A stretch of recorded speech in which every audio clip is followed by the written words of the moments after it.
We are looking at how to pronounce this name. Let's break down this pronunciation. In British English, it's usually pronounced as Maurer, Maurer, Maurer. Now in American English, it's pronounced with a more open R sound, as in Maurer, Maurer.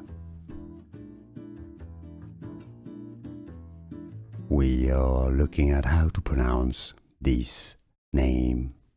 Let's break down this pronunciation.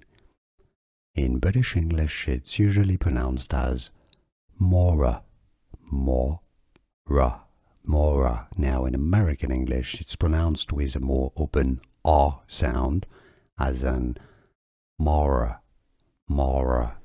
Here are more videos on how to pronounce more confusing words and names too many mispronounced. Like this video if you found it useful. I appreciate your support. I'll see you soon and thanks for watching.